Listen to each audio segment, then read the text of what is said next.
Hi, and welcome to another video by Get It Done Home Repairs. Well, today's the day we're waiting for. The stairs are here. So they backed up to the garage, and we're going to pull them out, and we'll get started on the installation. All right, so our stairs came in, and now we can progress with removing the old stairs and putting in the new ones. Okay, so we had our inspection today. They came and they looked at the hole to make sure it was adequately deep. And they say now we can put the rebar in there and we're allowed to pour the concrete. So that will be the next step we'll be working on. The other thing we're going to do too is we got our stairs today. They were delivered here. So the stairs here will be going. We'll be taking these stairs out and we'll be replacing them with the new stairs. We relocated already some of the wiring up inside here. The electrician still has to come back to remove one more wire that's up there, and then we're ready to put the stairs in. The stairs are going to go up against that beam right there, so that wire will have to go as well. All right, so let's get our stuff together, and let's start on these stairs, and let's pour that new concrete, and we'll get that post in there.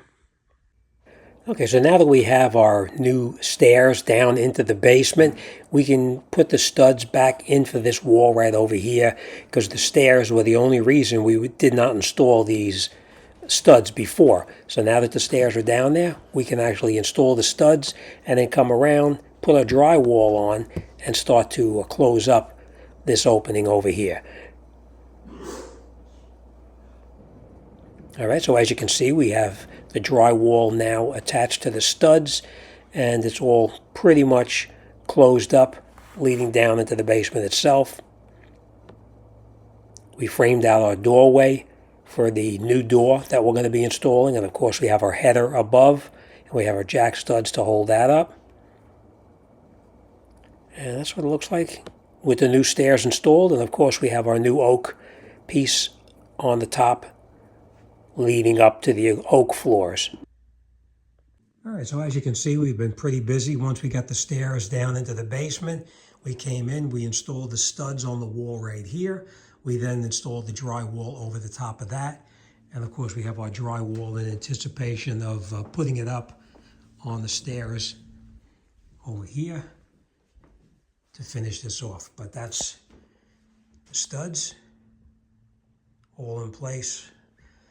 The doorway is all framed out. We have our header in there, and everything is all set to go right there. Let's go downstairs, and I'll show you what it looks like downstairs. As I showed you before, you can see here we have the stairs in place, and of course we have our new oak top piece on the top here, so it actually blends in perfectly with the floor itself. These are the stairs themselves, of course. We did relocate all of the wiring that was along here. That was all relocated. And this is looking up the stairs, of course. All right, of course, we do have to put the railing in over on the side right here.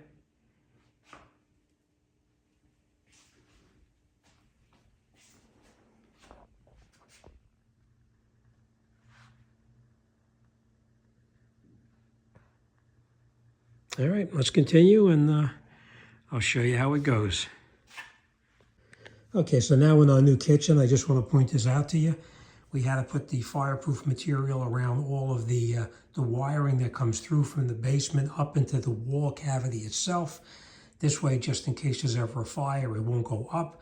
Down is actually gives it a fire break, and that's according to the codes.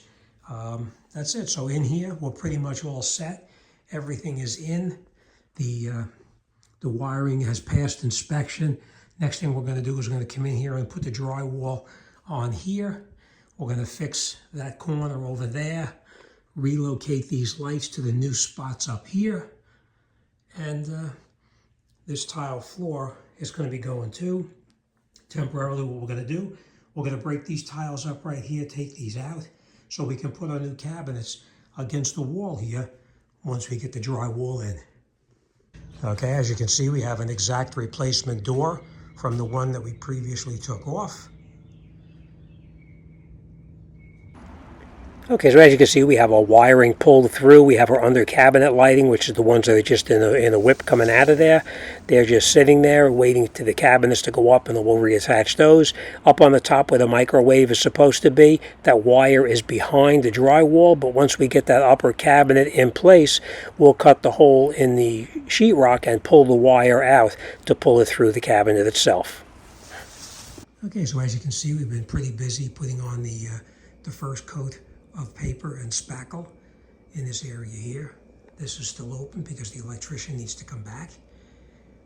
And we have our corner beads on over here.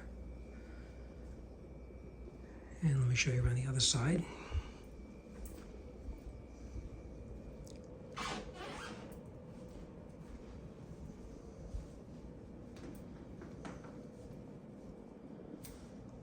All right, so the drywall is going along fairly decent. Once this dries, we'll come in and put our second coat of spackle. Okay, so as you can see now, we have the door in the opening itself. We do have it nailed in place, of course, to hold everything. We have it shimmed on both left and right side so that everything is nice and tight. We did nail, of course, only where the shims are located, right up on the top here, in the middle, and then down on the very bottom itself. Of course, we'll put the lock on at a later date, and you can see over here we actually did the same thing. We have the nails holding the door to the studs below. And of course you can see we have our corner beads on there. The metal corner beads are on the top there. And of course, after we do everything and finish the sanding, we'll put our molding back on as well. Okay, so as you can see, we have our rebar in the hole where it's supposed to be. We have it all joined together. We have it lifted up off of the bottom, so that way the cement can flow through it, and that rebar will be inside the concrete. And of course, we have it all the way onto the side right here. Next thing we're going to do is we're going to grab our cement, and we're going to mix the cement up, and we'll put it in a hole. Of course, we have our lag bolts here. They're going to be in the concrete to hold that plate in place. And of course, here is our column, our lolly column. We just have to cut that to size, of course. All right, let's continue. Now, of course, these are standing up. If you look closely, you'll see down below the wire that actually holds them up so it stays above when the concrete gets poured in.